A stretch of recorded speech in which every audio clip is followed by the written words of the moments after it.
Hey guys, welcome back to my channel. I'm doing a foundation review today. Y'all know how much I love foundation reviews. If you don't, foundation reviews and monthly favorites are my favorite videos to film. And today we are going to be talking about the new Huda Beauty foundation stick. Now, I know that's not the real name for it, so let me look it up. Hashtag faux filter skin finish buildable coverage foundation stick. It's the foundation stick. I got this during the Sephora VIB event, and when I hauled it, I had a lot of y'all ask me to talk about it. I did mention doing a separate review, so here we go. This is $39 for 0.44 ounces, which is a little bit more than you typically get in foundation sticks. I feel like about 0.33 ounces is the norm. So you are getting a little bit more. It's obviously not the full 1 ounce that you get in liquid foundations, but as far as cream stick foundations go, I feel like you're getting even more product. For $39, I may be counting this wrong, but it looks like there's 39 shades, maybe 40. They have golden undertones, beigey pink undertones, neutral undertones. The color I got is called Apple Pie 255B. which is described as having a warmer, light to medium skin with beigey pink undertone, which is kind of, I don't really know why I picked this one, because it's a little bit of an oxymoron.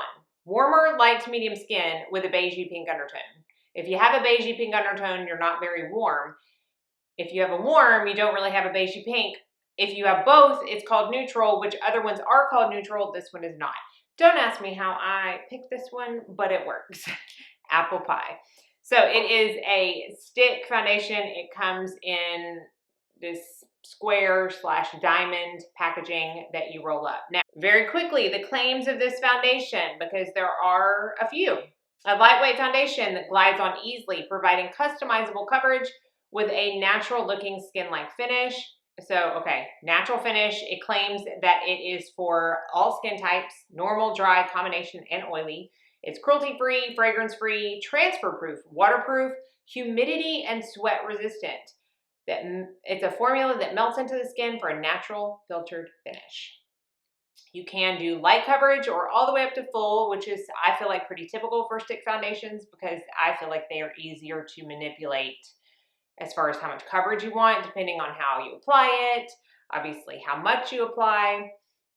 It says to apply directly onto the skin and buff it out. So what I'm going to do is on one side of my face, I'm going to apply it directly to the skin and buff it out.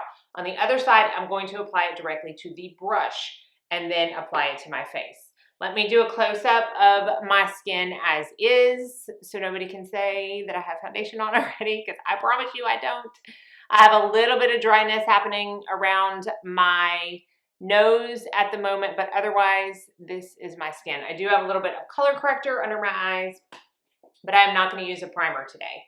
I am going to start out using my IT Cosmetics dual-sided number 7 brush, and I am going to take 3 stripes of the foundation. Looking at the foundation on the skin, I do feel like this is just neutral. I don't see pink. I don't see a ton of yellow. I do feel like it's just neutral. Now I'm going to take this brush and stipple it in.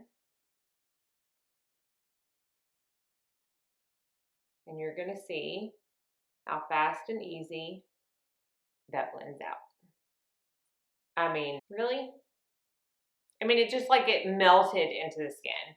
I will say that I did use this brush with it a couple of times, the Rare Beauty foundation brush, and I did not like it as much with this foundation. I just felt like it was a little bit too dense, and there needs to be a little bit of a medium density brush with this, I feel like.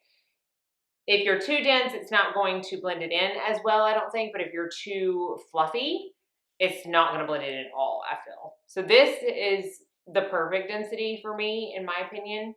3 stripes, that's all I needed. So this is the side with foundation. This is the side without. So I can see some redness here.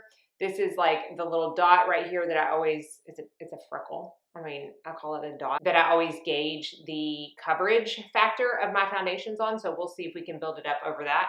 I don't want to build it up anymore. I think this is a solid medium coverage straight out of the bat. So I'm gonna take the brush. This is also, to me, a way that you can get a lighter coverage out of a stick foundation, is when you take the brush and pick up the product directly from the bullet and then apply it. I feel like you get a little bit lighter coverage, but we'll see. I've done this both ways. This is definitely not the first time that I have used this foundation.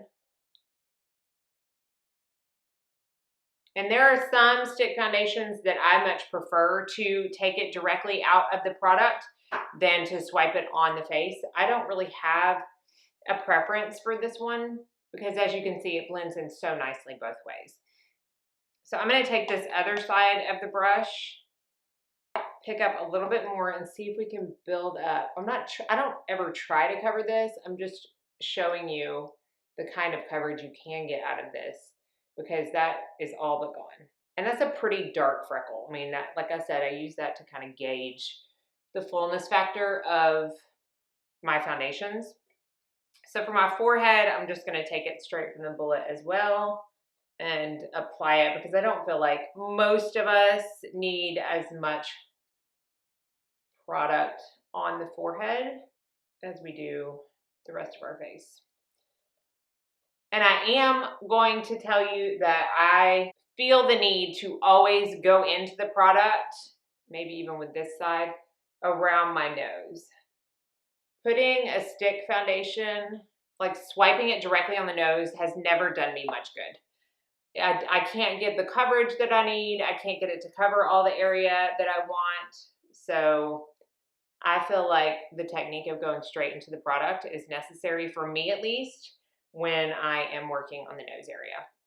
And just like that, the foundation is on.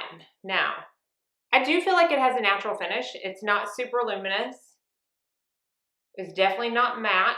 So I am not mad at the finish. I actually like it, and I feel like the color is pretty spot on. Again, I'm not quite sure how I came to the conclusion that I needed that color based on the description, but I'm not mad that I did. And if you see the description for another color like that, where it says warmer skin with rosy pink, I mean, it's neutral. It's neutral. So just know that. So let's do one close-up with the foundation on. So you can see it's very smooth. I do feel like it's pretty skin-like. I don't feel like there's much buildup on the face anywhere. So I'm going to finish up my makeup and come back and show you how it looks with everything else. Okay, so I have all the rest of my makeup on. I will do one last close-up. I know you're like, stop showing us your face this close. But y'all, at least I got dermaplaning done a couple days ago and I'm not hairy. That's something, right? Okay, so this is the foundation close-up. I use the Too Faced Primed and Poreless setting powder. And here's the tip. Don't use any kind of like glittery eyeshadow on a day when you want to do a foundation review, because I do have some glitter on the cheeks. So let's just not pay attention to that and look at the foundation. So again, I use the Too Faced Primed and Poreless setting powder. And here is the deal with the foundation. I'm just going to jump right to it.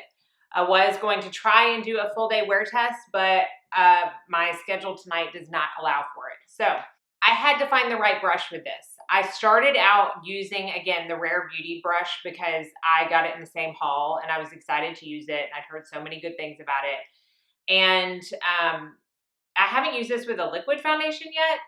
I don't know why. I need to try it. But I will say I'm not the biggest fan of it with this foundation. So I feel like I just couldn't give that up. So the first couple of days that I tried this foundation, I just wasn't a fan.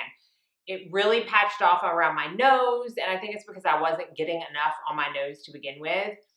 It just didn't look that great on my skin. And then I was like, you know what? I'm just going to go to one of my tried and trues. And when I switched to this one, it was like night and day. And then I loved it again. Now, again, I do have to make sure I take special care around my nose.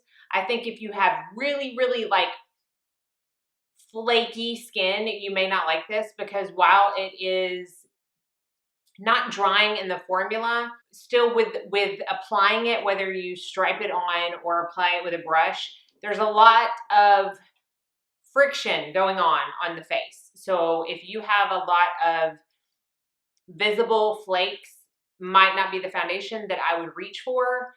It does, I feel like, depending on what powder I use or what primer I use, it does tend to get a little more luminous throughout the day, and I'm not oily. I have more normal to, again, sometimes dry skin, depending on, you know, the weather, and most of the time it's just tight, but I do, again, have a little bit of dryness, flaking around my nose, but I felt like using, you know, really small stipple motions with the brush helps that.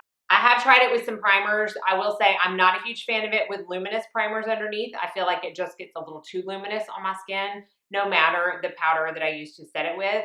I have not found a powder that I feel like it works best with or not best with. I feel like whatever powder I have used, I have been okay with.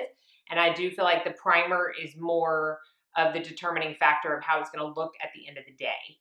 I love how it looked when I used my Osmosis Skin Perfecting Matte Primer, which is very similar to the Hourglass Mineral Veil Primer. I really, really, really liked how it wore that day. I think it just didn't get any more luminous. It just stayed looking exactly like it did when I applied it all throughout the day. And that's really all I asked for in a foundation. And I feel like this combination was my favorite. Other than this combination with primers, I prefer it without a primer. The blendability is great. You know, it's not so emollient that it's going to slide everywhere, but I know it says it's transfer proof and waterproof and all that. I have not put that to the test. I have worked out in it. I still feel like when I put a tissue to kind of block the sweat off, some comes on the tissue. There are very few foundations where that is not the case.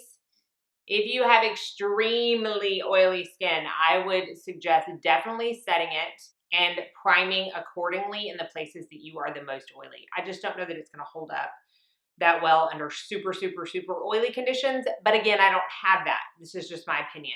I might search, you know, Huda Skin Stick Foundation, oily skin, and see what comes up. I'm just speaking for myself. So yes, I do love it. Is it going to knock any of my top 5s out? Probably not. But I do love to have a good collection of stick foundations for travel. I feel like they're the easiest for travel. And you saw how easy it applied. I think also if you wanted to get a much darker color, if you are someone who likes to really cream contour, that would be really nice because of how easily it blends in. I will say I did try this as a concealer one day and it was horrible. Horrible. Now, to be fair, there's only one cream concealer that really ever has looked good on me, and it's the Clay to Pose Stick Concealer. The rest of them just don't look that great, but I just wanted to try it so that I could say, oh, hey, if it works, this would be a great, like, all-in-one. Yeah, I can't recommend it for a concealer. I'm not saying it's not going to work on somebody, but it most definitely did not work on me. I know I'm going to have a lot of people ask me if I think this would work on mature skin, and I do. I just suggest doing the method where you put the brush in to the product versus striping the product on the face, only because a lot of times we tend to put too much product on, way more than we need, and when that happens, it starts to settle into fine lines when it doesn't really need to, because we just accidentally put too much on. So I just recommend doing this, starting out with a light layer and then building up only where needed. So hopefully you enjoyed this video and answered some of your questions. I know I'm a fan that it has no fragrance. The liquid foundation was very fragrant, and that's why I never tried that one. This one has no fragrance, which is great, especially if you're sensitive to foundations that do. I feel like it's at a fair price point. It's got a great color range. So if you're in the market to try out a new stick foundation, I recommend it. So hopefully you enjoyed this, and if you have any other questions, be sure and let me know down in the comment section below. Everything that I have on my face will be in the description bar down underneath the video. You'll need to hit like see more or the title of the video if you are on a mobile phone. Thank y'all so much for watching. As always, be sure and like and subscribe so you don't miss out on any future videos. I hope that you're all staying healthy, happy, safe, and sane, and that most of all, you go out and have a very blessed day.